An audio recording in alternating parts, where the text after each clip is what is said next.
We are live. Good evening. Welcome to the regularly scheduled Finance Committee meeting. Today is Wednesday, January 21st, 2026. It is 5:15 p.m. Around the table on the committee tonight are Councillor Beck, Councillor Carson, Councillor Falloon, Councillor Maller, and I am the chair, Councillor Dean. We also are joined by Councillor Walker, Councillor Fish, Council Chair Hawes, and Councillor Leonard. We will start with bids and purchases from the Finance Director, Stephanie Kimball. Okay, we only have one bid at this moment. The first one is from the airport for a project manager. So airport staff's requesting approval to award a contract to Carpenter Associates for project management services. So they have a vacant position, which is the manager of infrastructure and facilities. During the time, they need project management assistance to keep several critically important capital projects on track while they're looking to fill that position. Funding has been identified from savings in other projects. Award amount is estimated based on average weekly cost calculations. We've had past experiences which were positive with Carpenter Associates, including completion of the Monty Moose parking lot, and that came under budget. And yeah, about it. And we have excellent past experience, which I mentioned. The budget's 112,200, and the award is the same amount. Any questions from councilors? Councilor Miller? Just one. I assume this is going to be called an interim person as opposed to a specific hire for a full time. I'm assuming so. Yeah, it's not a permanent. Yes. So should it say Temporary. It's not permanent. None of our contracts with contractors are permanent. It's not hiring them for a job. It's But it gives the inference that they have to produce. the role that's being hired is not a project manager. The role is, and Jose's here, I forget the actual title, but it's more comprehensive than just project management. This contract is just to do project management services. Yeah, I understand that. As long as we're clear. Any other questions?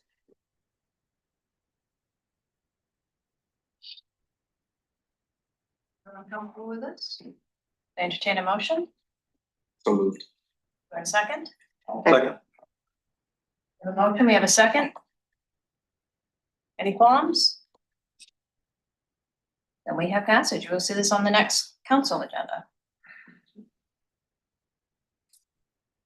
Next up, an order authorizing the city manager to apply for a one-time grant from Adept Educational Institute in the amount of $5,000 for the purpose of promoting gambling prevention messages to parents and youth.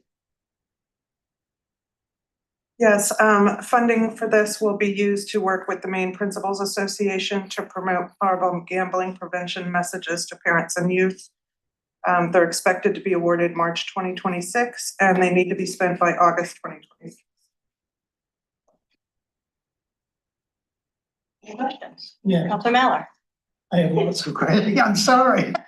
I noticed this is for Penobscot County. How many hours are we anticipating spending on it to represent the Bangor area? I have Jamie Comstock here. Yeah, hi. Welcome, Jamie. Hi, nice to see you all. So we are gonna be working with the Maine Principals Association and doing largely things like ad space or tabling at events, buying like trying to engage parents and youth. So our service area is Penobscot County. We have a larger area in Bangor. We are finalizing, or actually just still putting together our plan. But I would imagine that Bangor will be well represented in our work. That's not really the question. The question is, or my concern would be, we do so much for the county and never get reimbursed for it. I don't wanna see us spending all of our time taking care of the county and not spending any time in Bangor. So, That's why I asked, how many hours are you anticipating spending in Bangor? well, the $5,000 grant Correct? and the funding will go to purchase things like ad space and printing and design. So we have in our funding at the health department also in this space of prevention is for the full of Penobscot County. So the answer to your question is that we will likely do a lot of work with the Maine basketball tournament that's at the Cross Center. So that will be in Bangor, and many people from all over the county will be there. I read when does the grant run out? August 31st. Well, there'll be no tournament at the homes. Right, we It's not have to being have the granted until- funds spent by August 31st. Correct, and I don't see anything. So when, how are you going to be at the? You know, I'm not trying to give you a hard time, but how are you going to be at the tournaments if they're usually held in February? Yes, we're trying to figure that out. Well, wouldn't it be nice to figure it out before you apply for the grant? I'm not real excited about the grant, because you're not telling me how many hours we are going to give to the rest of the county. That's my concern. We give too much to the rest of the county. It's time we started cutting it off. What I'm trying to explain to you is that the money isn't gonna be used for time. But you have to spend some time at this, don't you? Are you volunteering when you go to the? Our Good. other grant funds will be used to pay for that time under our prevention. Who's, well, Grant. was that granted for the whole Penobscot County, or was that just granted for Bangor? Nothing is just granted for Bangor. So what you're telling me is all the work you're doing at Health and Human Services, whatever they call the department, is a county-wide effort as opposed to a city-wide effort? No, I'm not telling you that at all. I'm saying that in the health promotion program, we have different grants to do different work. And the prevention grants that cover tobacco prevention and substance use prevention and healthy eating, active living promotion cover Penobscot County. And that is a state grant. And that was actually, we're in charge of the district. The funding comes to us for the district of Penobscot County and Piscataquis County. It's called District 6 or the Penquis District. And the state decides how they give the money. So when they decided to provide funding to the public health districts, they contracted with us to do the prevention programming for Penobscot and Piscataquis County. And Piscataquis County, we contract that work out to Mayo Regional Hospital. So this is just a small opportunity to promote gambling prevention messages, a very small opportunity for a problem that we see increasing.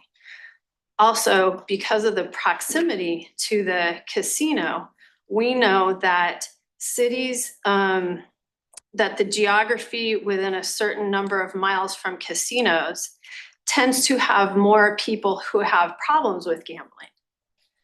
So it's important for this work to be done. I do have a question. Jamie, does the gambling board not participate with any of this? Because when you go in the casino, they have a lot of public notices that are really just public service announcements about gambling and what you can do for help. Are they going to be participating in this on So- their level or? Yeah, the ADEPT is formerly Ad Care of Maine. Some of you may know who that was. And they hold the contract with the state of Maine to convene the Maine Council on Problem Gambling. And it's through ADEPT that this work is being done.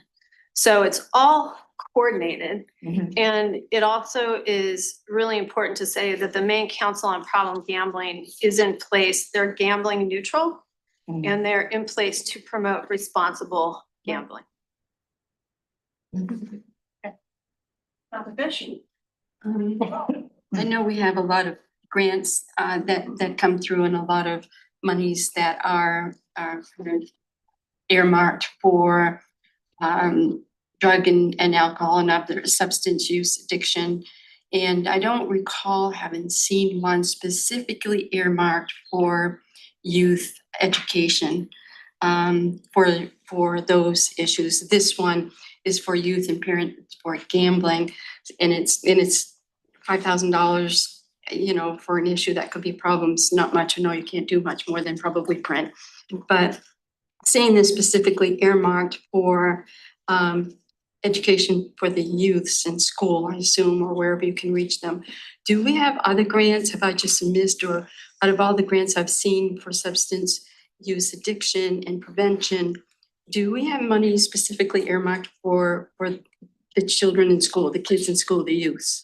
So the grant that I was just talking about is called the Maine Prevention Network Grant. And it comes from the state to organizations in each public health district. And it's a braided contract. So in it, there is funding for tobacco prevention and promotion of healthy eating, active living, and for substance use prevention. So that's where all of that work is done. And how much of that is geared toward youth to try to prevent it at a much earlier? Yeah, so our the lion's share of our work is it. So to back up a little, the funds come typically from the federal government and they're passed through to the state. And most of the funding that we have is meant for prevention of youth prevention ages 25 and under. Okay. So, Okay. and some is even under 18, but we, that population 18 to 25 is a population that has not in the past had a lot of attention, but has more emerging issues. So it's been expanded by the federal government in the last few years. Thank you. Jamie, a lot of the issue now is online gambling. Is there any way to target the online population, especially the children that maybe are doing it illegally? Yeah, I This think type of grant? that's what we're trying to get ahead of is the online gaming expansion, and we've noticed rates increasing in state numbers, and so that would be part of the messaging that we would do with this $5,000 is really address that. Is there an online platform you could do that, or does it have to be more in person? Well, I think that the way that we are gonna try to do this work is through the Maine Principals Association, and working through some of the events that they have to reach parents and youth. I hear, I think maybe what you're saying, and I'm a member of the Maine Council on Problem Gambling also, and that's kind of I think it's an interesting thought that I could bring back to them. Yeah. So just a few questions, just a clarification on what Councilor Mallor was asking. So what I'm hearing is all of the staff time is paid for with grants, not property tax dollars. Right. I think I should also clarify that in the health promotion program, that's how we work, is through grants. We're solely funded through grants. So when there was a notice that was put out last week, so last week or the week before, about some funding that was gonna be pulled back. Maybe you guys read about the $2 billion that was being pulled back nationally. That was going to end one grant that we have, an overdose prevention grant early, about 8 months early. And it would also have cut our substance use prevention funding in almost half. So So a follow-up to that is, because the other question was about, spending time elsewhere in Penobscot County. I think in a previous meeting, it was explained that a lot of that grant funding has to do with, I think it's called the Penquist Health District or something like that, where, in other words, to get the money, you have to do the work outside of Bangor in addition to Bangor. Right. It's the string attached to the funding. Yeah, one time when it used to be, it's really changed over the years. It started out that all the prevention funding came to about 31 locally based coalitions in Maine. And the state had 31 contracts with each of these local organizations. We were one of them. I started the health promotion program in 2007 and oversaw that. As time has gone on, and the goal of efficiency, the state didn't want to contract with 31 organizations. And so over time, the area that organizations are responsible for has grown. And so there was a time when I said, we just want to serve Bangor. And they said, you can't just serve Bangor. So yes. So, and now getting back to the prevention work on gambling, is this endeavor, is this the first time that public health has gone into the gambling piece of? No, there used to be grants made, each of the public health districts or whatever the organization at the time was, there was some funding that came through the state directly to work on gambling prevention. And then a lot of the funding shifted over time and that's been pulled back. We have the Maine Council on Problem Gambling has, and I don't know where ADEPT, like what pot ADEPT is getting this funding from, but there is a lot of funding that is coming through like DraftKings and some of the other organizations earmarked for prevention. So in a sense, it sounds like this grant supplements some of the work already being done, and that's money that can be spread to other things. It nicely dovetails. One of the things that we know is that if you are at risk for substance use, you are equally at risk for tobacco use and other, we talk in terms of risk and protective factors. And so our goal is to reduce risk factors and increase protective factors. We know that kids are healthier, families are happier, and you can't ever be at risk for just one thing. Well, and to your point about the importance of this work, before the meeting, I pulled this 2025 Maine Integrated Youth Health Survey for Penquist Public Health District. And of the respondents, and I just look at high school, they asked, have you gambled? 35.2% of high school students said they had gambled at least one time. Of those 35%, 10.3% said they had a gambling problem for either them or their family. So this is important work. So I'm definitely in favor of moving this grant application forward. Thank you. Any other questions? We entertain a motion? So moved. I would second. The motion, have a second? Any objection? No objection, it should move forward to next council meeting. Thank you. Thank you, Jamie. Have a good night. Thank you too. Next up is a resolve authorizing $450,000 from the Stormwater Unassigned Funds account to be appropriated for construction of a stormwater trunk line in the Sanford Brook drainage area. Yes, so the city of Bangor has been working to reduce combined sewer overflows. The Maine DEP and US EPA have a consent decree to the city to reduce these. And opportunities come up to make progress on sewer separation with the YMCA in Bangor, who's working on a development project on Main Street. Their combined sewer line runs from Main Street behind Shaw's to 2nd Street within the YMCA site development. So we are asking to join in with them while the ground is broken up. If I understand it correctly? Yes. City Engineer Jefferson Davis joining us. And stormwater manager Rich May. Oh, Welcome. So we have a plan we'd like to just roll out so we can discuss there. just a basic graphic of kind of the drainage area that we're looking at here. Sorry, let me move stuff out of the way here. If you want me to go ahead. That's okay. So yeah, as we mentioned, having the YMCA site torn up, sort of brought this opportunity about. That's why we hadn't budgeted for it, with our normal funding process. And, this is where we have a combined city sewer line now that is currently being relocated by the developer. And so what we would like to be able to do is have a stormwater trunk line across the site as well.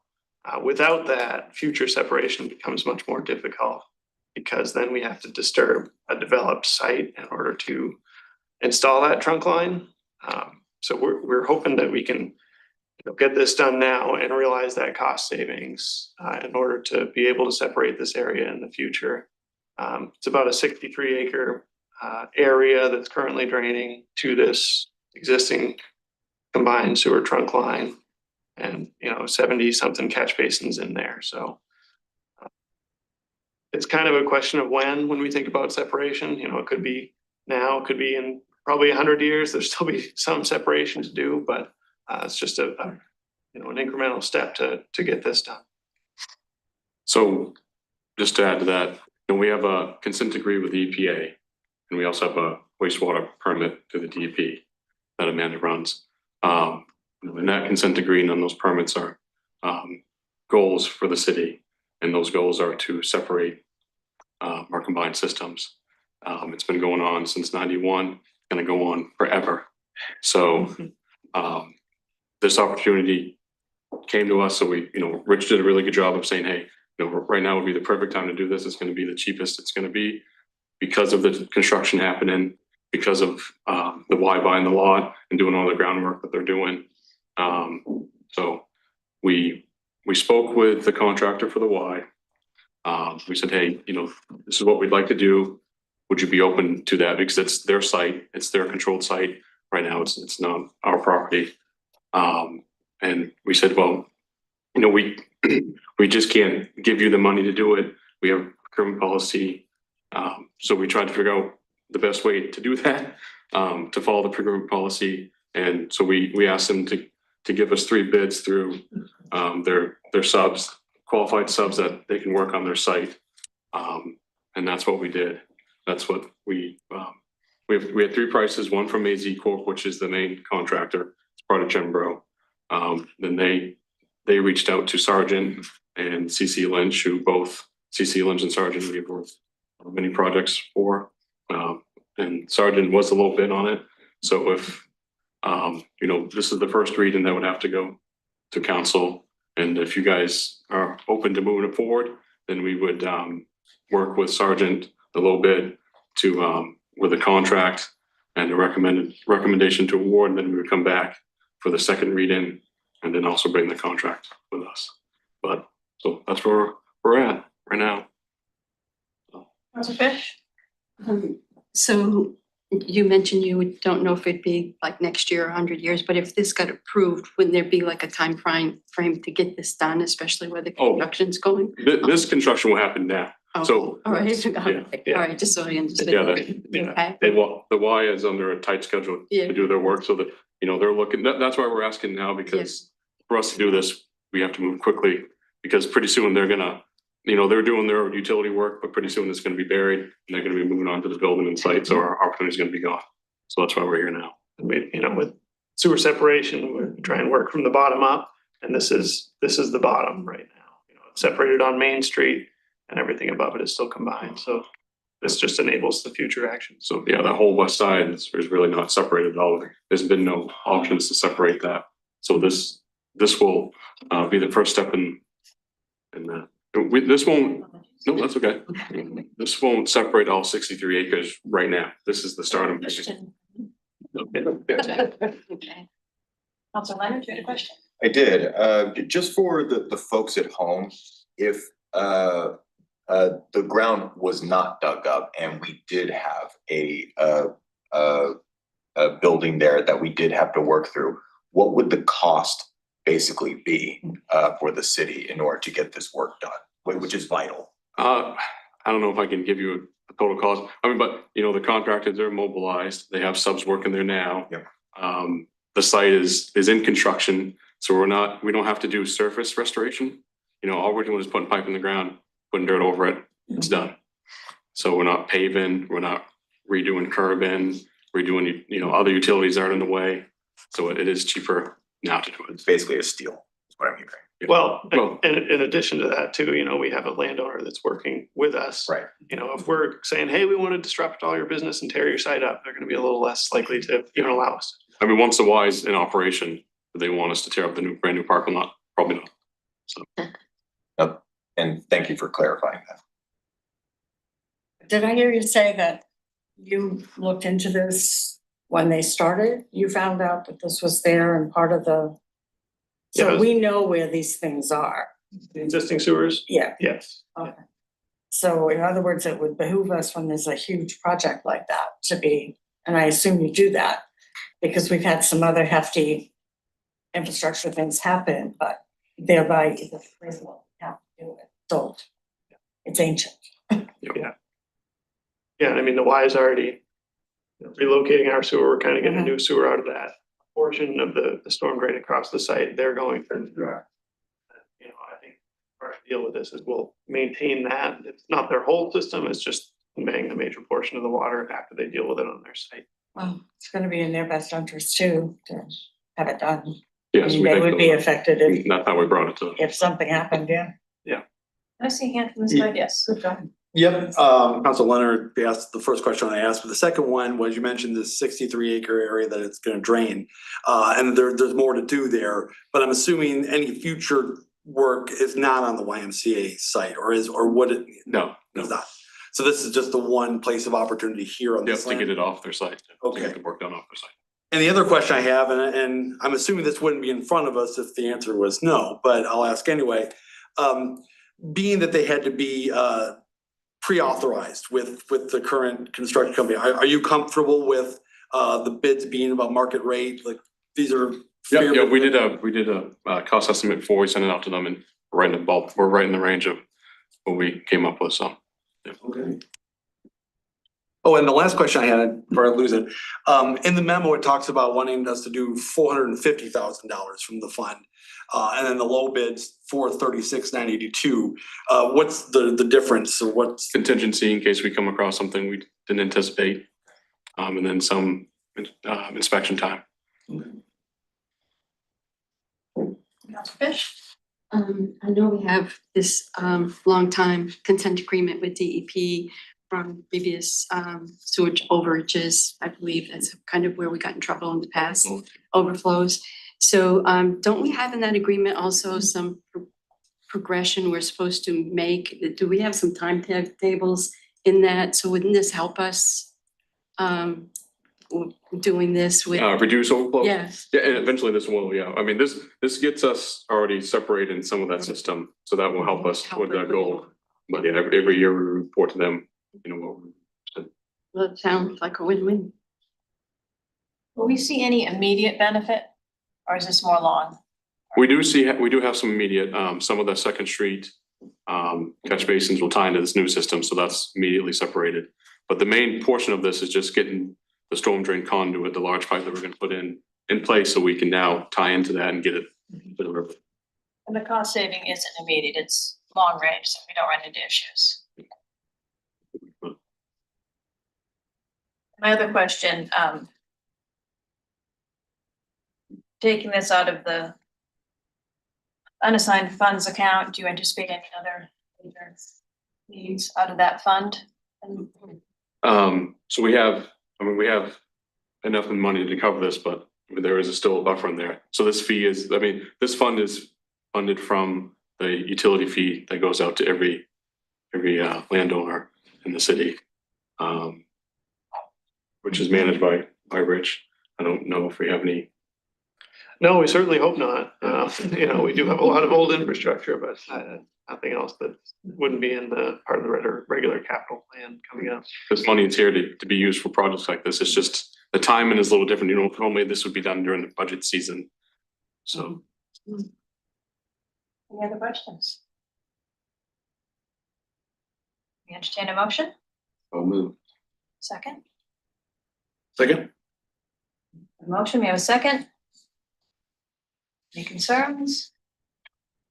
And we will see this on next council meeting. Thank you. Thank you. Next up is a discussion on property tax relief. I want to thank Beth for bringing this to our attention. This is one of our concerns, especially as our population ages. We would like to see what we can do within need. We're joined by City Manager Carol Mayer. Wonderful idea for us. Well, you know, I couldn't avoid the opportunity to talk about taxes. I apologize, I don't sound great. So there's a memo in your packet that sort of describes the current state of affairs with property tax relief within the city, as well as what the options are if we wanted to do more. So the city primarily assists taxpayers who are having issues with their property taxes through hardship abatements, which I'm sure most of you, or at least 6 of you, have seen come across your desk already. But there's pretty established parameters for how those get approved by council if folks can't pay their property taxes. The city also has a real estate tax club, which allows taxpayers to prorate their tax bill on a monthly basis instead of paying it in 2 lump sums. That doesn't reduce the taxpayer's overall property tax bill, but it has proven helpful to the taxpayers who take advantage of it to spread those payments across a larger period so they're not sort of hit with a large bill every 6 months. There are a couple of state level programs which offer property tax relief. And I'll just be blunt, the beauty of those programs is that the municipality doesn't bear the financial burden for those programs. So the state has a tax deferral program that allows individuals to defer property taxes until they sell, transfer, or pass away. And then property taxes become due to the state.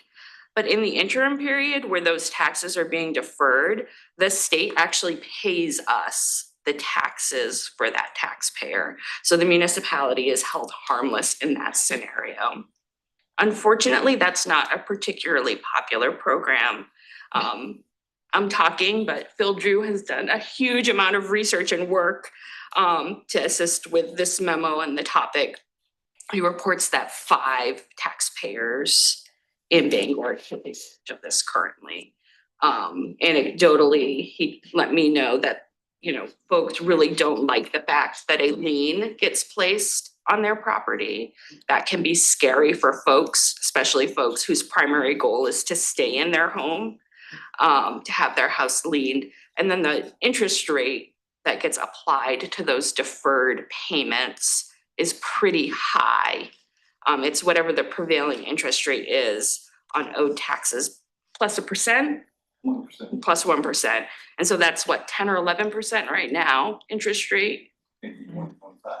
So it's a pretty high interest rate that can grow pretty quickly, particularly if you're deferring property taxes for a substantial period of time. So those are probably some of the reasons why there aren't many taxpayers who are interested in those programs. There's also a property tax fairness credit, which folks would claim on their income tax return. That one is certainly more popular. We don't have data on it because we don't get that information. But the challenge is it's for property taxes already paid. So you have to pay those taxes up front, and then you get the credit on your tax return in April when you file. And so there's an upfront cost to taxpayers that may not be manageable for them. Thank you. So like I said, the benefit to those two programs and encouraging taxpayers towards those programs is that the municipality doesn't bear the financial burden. There are a couple of local option programs that we could explore, but haven't adopted up until this point. One is a similar deferral program with, different parameters that we could set, as well as a municipal property tax assistance program. That one has to apply to both homeowners and renters. Overall, I think the challenge to the decision making, which is certainly a policy decision, but the challenge is for the programs that we adopt, any relief we offer to one taxpayer is going to shift the burden potentially to other taxpayers. And so we should also think about more broadly whether our tax base in general is able to sort of shoulder that in a manageable way.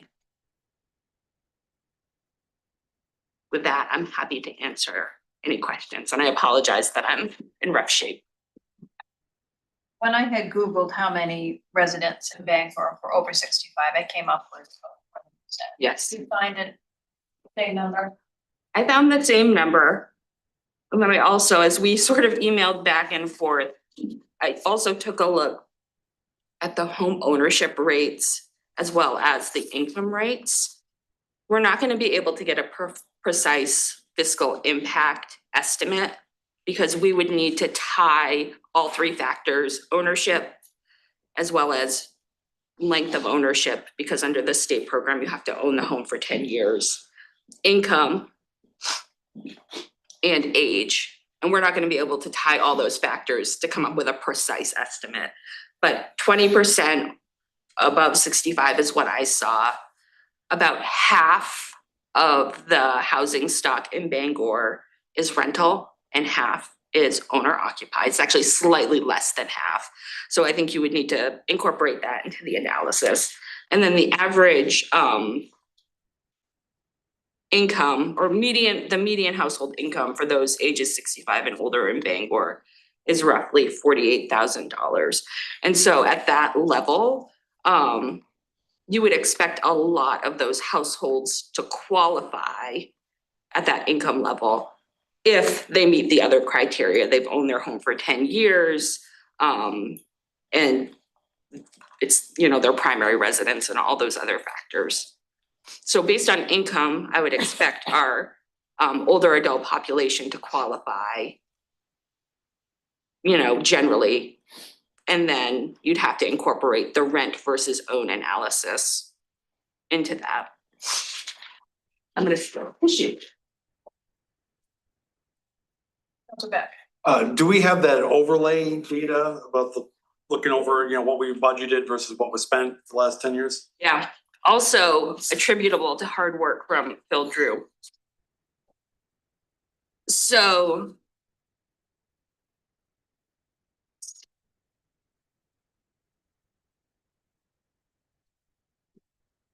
typically, our overlay has varied over 10 years, but it's ranged from a low of 290,000 to a high of 474,000. Important to note that the maximum statutory overlay that we could have had was in the 3 million. So we're not using a lot. I think you're most interested in knowing the total abated real estate taxes year by year. Phil was manually getting this, so he actually got the last 5 years. A low of 16,000 and a high of 104,000. But for most years, nothing above 40. That 104,000 was a bit high based on the arrows. Yes, the 6-year average here, I'm sorry. 53,000 was the 6-year average. So we're not abating. If you're comparing it to the overlay, our overlay is much larger than what we ultimately are abating. Right, because where I'm going with that is, we don't know when we budgeted, and clearly we don't know because the gap between what we use and what we budgeted for. we don't know how much can be used. Same way with, we don't know how many people exactly are gonna qualify. So I'm, in my mind, if we did something, I would think more along the lines of, do we set a set amount and then do like a pro rata kind of thing where, hey, you know, wow, if everyone came in like gangbusters, we got 1,000 people who qualified. Well, this only really was budgeted for half that, so everyone gets half. And then the other piece of it too, was just looking at what the other municipalities are doing. I think it was Portland who was doing, there's kind of like did a piggyback. Where in order to qualify for theirs, you had to have gotten the credit from the state and then be able to prove, here's, I got the credit. So that takes the municipality out of trying to prove income and all that stuff. It's just, oh, you got the credit? Well, then based on that, here's our percentage match. This is just a refrain I just hear so often. It's just people are getting priced out of their homes. I mean, I don't have the statistics other than just my own anecdotal, you know, maybe 20, 30 conversations I've heard from people, but 20 to 30 is a lot to me.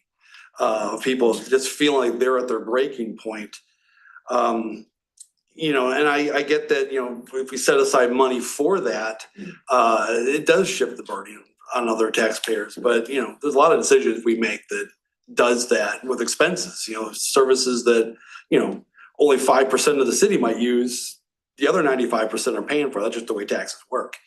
I don't want to see people priced out of their homes, and I'm just wondering if there's some more we can look at what we can do here, you know, for folks, especially with the piggyback model, because I think that makes the most sense. Because the other piece of that is, it, you know, when one of the conversations when we were during my orientation of the council learning about abatements is find out there's a lot of folks out there who don't even file income taxes because they, well, I have no income, or it's all from, you know, Social Security or something. I don't think I had to, and they would have qualified for that credit and they don't get it.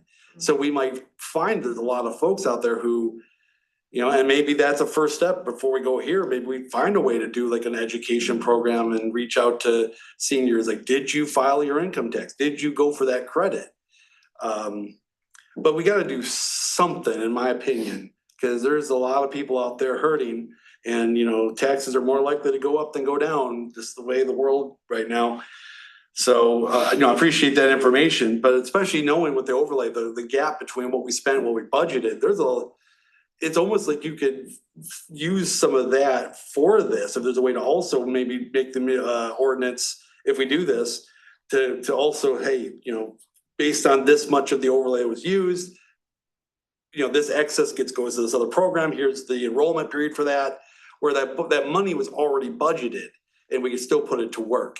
So I'm hopeful that this conversation can keep going, get some more information, and, you know, come up with something actionable that we can say yes or no to and go from there. Could I ask a question of our resident realtor on council? I hope I have. On the spot. And you've mentioned quite a few times that you have clients who have been priced out of their homes and need to sell. In your estimation, what percentage of people you deal with that are seniors have fallen into this? I would have to say that the majority of my clients over 65 that are kind of regular residents, been here most of their life, or at least the last 15 or 20 years, retired here more or less. I would have to say 60 or 70% of the time, they don't want to move. But between the cost of living, I'll tell you what comes up just as much as taxes, if not more, is utility costs.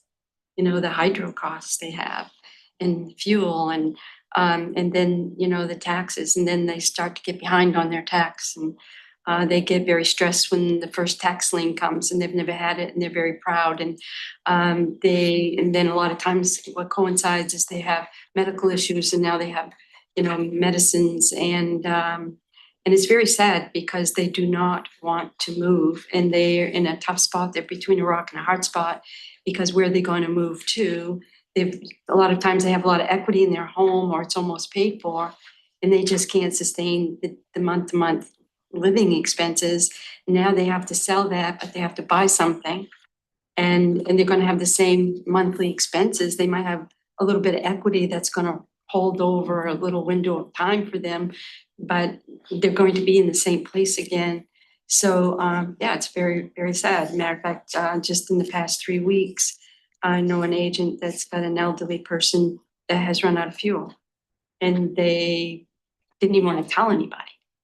So, the taxes are definitely a big part of it, but it's not the only.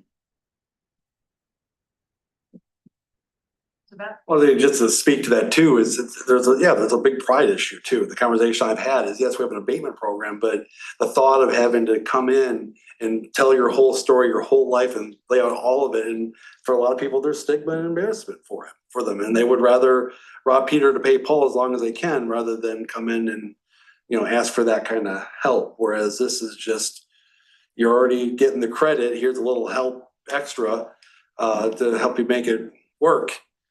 So I think there would be people more likely to do this than they would be abatement. And I think that the statistics you pull from the last 5 years kind of bear that out, that people they need it, but they're not coming in for it. I do want to ask Phil if he has anything he wants to say on this topic. I mean, he's also very involved in.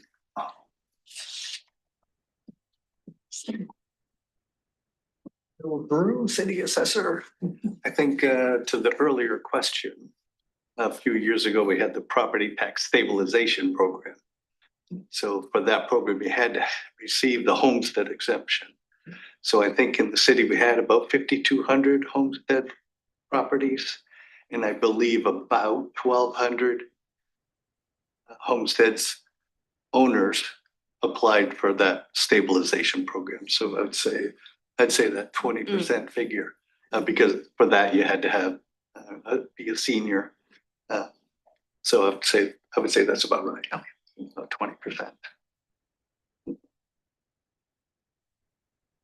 Questions for Bill Drew? Yes. I would just comment on your position, or comment that, so I deal with the taxpayers, and I try to encourage them every time possible to participate in one of the programs, because we had a lot of seniors fall off what used to be called property tax rent refund. So it was a separate application to the state. And then the state said, I guess, we could reduce our workload if we require it to become part of the income tax. But many people fell off because they don't file an income tax return. And then they weren't able to take advantage of that program. But I guess on the public policy side, if there was a refund that encouraged them to take advantage of that program today, right? And then we're really encouraging them. Well, you're going to get a small amount from us. If you qualify in that program, is that enough to move you to apply? And maybe that's the carrot that might get them to apply. Because I think my fear as we talk about a city program is that for the same reasons that folks don't take advantage of the deferral at the state level, they may similarly not be interested in a city level program, because we too will have to charge interest and we too will lien the property, and those will be barriers. Whereas that state income tax credit it's refundable. You don't even have to pay taxes to receive it. It really is sort of low barrier to entry. I wish there was a way for us to encourage people to take advantage of that program first, because I think in the long term, it's better for them because they don't have a lien on their property. Counselor Haas had a question for you. Jill, when you're talking with them, I think a big part, we've had this conversation before about the different programs. And it always comes back to, they either say they didn't know about it, they say they don't understand what the documents are that's out there telling about the program. So, and as far as I know, some are just embarrassed, but those are private meetings with you, correct? Yeah. I mean, they don't have to come down and stand in front of these little things out here and take a number. No, I've just had them talk in about my that. office or Okay. in a in a room and we had the conversation, just because there's, they bring up, being able to pay part of their tax, but maybe not all of it. Can they get help with some of it? It really seems like education is gonna be really important if we decide to do something, no matter what it is. How do we get it out there so they understand it, make it available, or times that they can come and talk to somebody? Because it's tough for them to ask. Council Beck, then Council Flown, and Council Carson. Is that- I was just gonna clarify, so for me, I'm not in favor of doing a deferral locally. Mine was piggyback off the property tax fairness credit. Gotcha. And then encouraging them that even if they have zero reportable income, they think they don't have to file state income tax, they should, because they could still get that credit. And then they can't get any relief from us until they show they got the credit.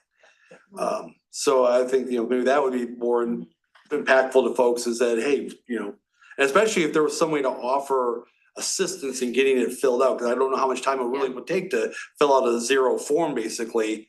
But again, you tell me, I don't know, but whatever we can do to help them and offset that cost, I think would be huge. Council Flown? Do you ever do an insert in the, and I should know this, I get a tax bill, but I don't recall, an insert in the tax bill that could maybe educate people? Like, has that ever been something that's been I think we done? did a couple of years ago. Cause I'm thinking, year. oh, there is one, okay. Okay, shows how closely I look at those. I was gonna say that would be a good way to get that information out. Council Carson? I support something similar to what Councilor Beck was suggesting, and particularly, in the overlay, like money that's already budgeted. The concern, like I know that people need this. The concern that I have is that we can't predict the economy. We cannot predict incomes, and the trends haven't been great for the last 40, 50, 60 years. And so we, end up in a situation where we've created a program that a lot of people are taking advantage from, and then coupled with a bunch of other economic factors, we put the city into sort of like a downward spiral. And then that bleeds into the services that businesses, people rely on actually to drive the economy forward. So I think we want to be able to balance the need of relief with the unpredictability of economic factors. That is the crux of the challenge. Yeah, and I mean, piggyback, I think the state needs to find a way better way to do that. This is not a great way to fund things. Council Flown? I was just gonna say that I think there should definitely be a cap so we don't find ourselves in that situation, kind of like the statewide low income assistance program for utilities. There's an amount, and when that amount is gone, then it's gone, and we've never hit that amount, but that that's just an example, so that we're not putting so much onto other taxpayers, because a lot of times those people may not qualify, but they could be teetering on the edge, and if we're adding to their to their taxes, that's going to put them over the top and add more people in that would qualify. Yeah, I think what makes sense is I'm hearing interest but caution. Maybe what we can do is go back and look at the statutory framework of the two local options and provide more detail on what exactly they allow. Because we do have to sort of structure our program within the parameters of those local option statutes. And so I can take a look at Portland. It sounded like that was the one that was particularly compelling to you, Councilor Beck, and see if there's a way to structure in a way that would really limit the exposure of the city to some unknown potential cost. And then go from there, come back to you with that information. I think the biggest for me would just, if there was a way to do it like a prorata format of, there's an enrollment period, and we budget the flat amount. This is all it is. And then there's an enrollment period, and if we get 150 applicants or whatever it is, if it exceeds the amount, then we divide it equally. Okay, well then everyone gets 85% of what the amount could have been, or 50%. I mean, something's better than nothing, but also it gives us that predictable budgeted amount, not a, everyone runs to the bank and we're in trouble. So that's the way I would look at it mostly. The state of New Hampshire does something very similar for older adults. property tax credit. A cap and a pro rata. So we're all in agreement. We can look into this further. Any objections? Well, thank you for that information. Thank you for bringing us forward. Thank you, Phil. Stephanie, do you have anything else for us? I don't. We don't. No, we're continuing to work on the audit. I filled the assistant director position, so that's very exciting. And then, we're doing calendar year end, W-2, 1099s, all that good stuff, and then we're moving into budget season right off. Yeah, so busy. Thank you. For the finance department. Yeah. For the charter, we should be getting quarterly income and balance sheet statements. And we Interim should get statements. monthly cash flow statements. Oh, I didn't know about the monthly. I knew about confirms. And I've never seen one, so Okay, I will look into that and get that started. I was not aware. Well, thank you. So with that, I believe finance is adjourned at 6:11. Up next is infrastructure. Thank you. Thank you. Thanks, Stephanie.